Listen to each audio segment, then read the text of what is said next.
The biggest lie you've been told about starting a business in 2026 is that you need a massive warehouse, a fleet of delivery trucks, and thousands of dollars in startup capital just to get off the ground. This traditional path is exactly what keeps most people stuck in a 9-to-5 cycle, working every hour of the day just to pay off a mortgage and retire when they're too old to enjoy it. Let's be real for a second. Do you think I built a multi-million-dollar empire by following the rules they taught me in school? Back when I was 16, waving goodbye to my teachers with 0 qualifications and not a penny to my name, I realized one thing. If you don't own the system, you're the one being owned. Making money isn't about luck, it's a skill. And once you master the skill of leverage, everything changes. That is where dropshipping comes in. Most people overcomplicate this. They see gurus on TikTok promising overnight millions from their Lamborghinis, and they think it's a scam or too saturated. But as someone who has been in the business world for decades, I can tell you that the fundamental principle of dropshipping is one of the most powerful tools for building wealth from scratch. It's simple. You act as the middleman. You find a product people actually want, you create a digital storefront, and when a customer buys from you, the supplier ships it directly to them. You never touch the stock, and you never take the risk of buying thousands of items that might just sit in your garage. Today, I'm going to break down the exact 3-step formula I would use if I had to start from absolute zero today to hit that first $10,000 month. We're going to strip away the noise and focus on what actually puts cash in your pocket every single day. Step 1 is all about the hedgehog mentality. Most beginners fail because they try to sell everything to everyone. They open a general store and wonder why no one is buying. To get rich, you need to be extremely good in one specific niche. You need to find a gap in the market that the big players are too slow to see. I mentioned the hedgehog mentality earlier, and this is where most of you are gonna get it wrong. You see, the fox knows 100 different tricks to catch the hedgehog, but the hedgehog knows one big thing: how to roll into a ball and stay safe. In business, the foxes are the people jumping from one trending product to the next, never mastering anything. The hedgehogs are the ones who find one specific niche, become the absolute best in that area, and quietly build a fortune while everyone else is chasing shadows. When I'm looking at a dropshipping product, I don't just guess. I use a very specific 3-part filter to see if a product is actually going to put money in my bank account or just waste my time. First, we look at problem versus passion. Does this product solve a genuine problem that keeps someone awake at night,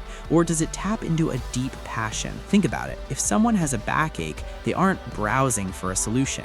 They are searching for one with their credit card in hand. That's a high-intent buyer. On the flip side, people will spend thousands on their hobbies, whether it's golf, high-end PC gaming, or even those specialized radio-controlled models I used to sell. You want a product that makes people say, "I need this right now." Second is the markup potential. This is where the math has to work. If you're selling a phone case for $15, but it costs you $10 to source and ship, you're dead in the water. By the time you pay for your Shopify store and your marketing, you're actually paying to work. As a rule of thumb, I look for products I can source for under $10 and sell for at least $30 to $40. You need that fat in the middle to cover your mistakes and still leave you with a profit at the end of the day. Third, and this is the one most people forget, the wow factor. In 2026, people's attention spans are shorter than ever. Your product needs to stop the scroll. It needs to be something that isn't easily found at the local supermarket. If I can buy it at the shop down the road, why would I wait 2 weeks for you to ship it to me? Now I'm gonna give you a real-life example. Recently, I tested a store selling specialized AI-integrated posture trainers.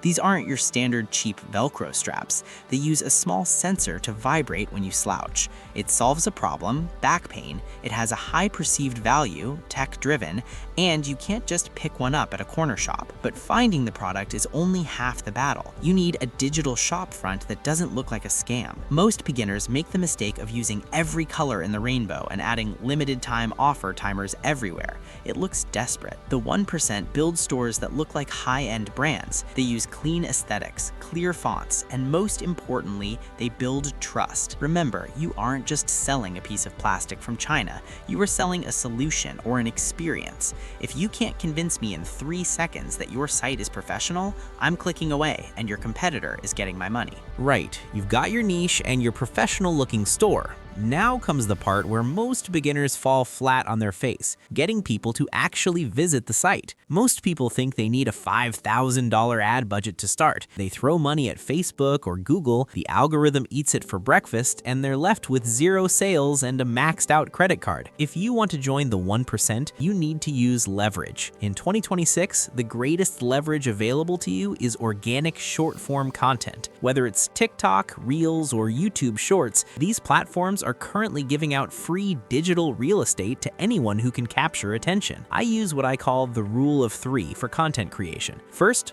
the hook. You have exactly 1.5 seconds before someone swipes past you. Don't start with, "Hey guys, welcome to my video." Nobody cares. Start with the after state. Show the problem being solved or the wow factor of the product immediately. If it's that posture trainer, start with someone slumped over looking miserable, then a snap cut to them standing tall and confident. Second is the retain. You need to keep them watching. The best way to do this is through micro value. Show a quick tip related to your niche. If you're selling fitness gear, show a 5-second stretch. This builds a tiny bit of trust before you even ask for a sale. Third is the reward. This is your call to action. But don't just say, "Buy now," give them a reason. Click the link in bio to grab yours 50% off today, or check the link to see if we still have stock. You're creating scarcity and urgency. Now, I want to be 100% honest with you, something the gurus won't say. Your first 10 videos will probably suck, and that's fine. When I started on YouTube at 53, I was nervous. I didn't know where to look, and my editing was basic. But I didn't quit. Most people fail because they post 3 videos, don't go viral, and decide dropshipping is dead. It's not dead. Your work ethic is just on life support. You should be aiming to post 3 times a day. It costs you $0 but requires a high skill investment. If you can master the skill of attention, you can print money. I've seen teenagers making $10,000 a month just by becoming content machines for their own stores. They aren't smarter than you, they're just more disciplined. But here is the secret sauce: user-generated content, or UGC. Don't just film the product yourself. Send your product to a few small influencers or even friends and have them film a raw, honest review on their phone. People don't trust ads anymore, they trust people. A shaky handheld video of someone saying, "This actually changed my life," will outperform a $10,000 professional commercial every single time. Remember, your goal in this stage isn't just to make a sale, it's to gather data. Which video got the most views? Which hook worked? Once you find a winner, that is when we move to the final stage, scaling and automation. Right. So you've made your first few sales. You've proven that the product works and the content engine is bringing in customers. Most people at this stage make a massive mistake. They start spending the profit. They see a couple of $1,000s in their account and they immediately go out and buy a new watch or a fancy dinner to show off to their friends. Don't be a washer. A washer is someone who washes their money away as soon as they get it. If you want to be a warrior, you need to reinvest every single penny back into the business. Remember what I said about seeds? Your profit is the seed for your future money tree. To reach the tipping point, the moment where your business makes more money than your daily expenses, you need to move from operator to owner. You can't be the one filming every TikTok, answering every customer email, and fulfilling every order forever. That isn't freedom.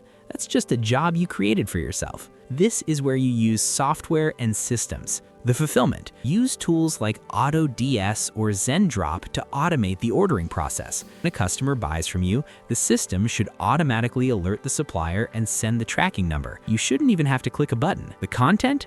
Once you know what videos work, hire a young editor. There are thousands of talented teenagers in places like the UK, US, or even the Philippines who can edit your clips for a small fee. This frees up your time to focus on the big picture. The customer service? Hire a virtual assistant or VA to handle the "where is my order" emails. By doing this, you are building equity. A business that relies on you being there 24/7 is worth nothing. A business that has systems, a brand, and consistent cash flow is an asset you can one day sell for a life-changing amount of money.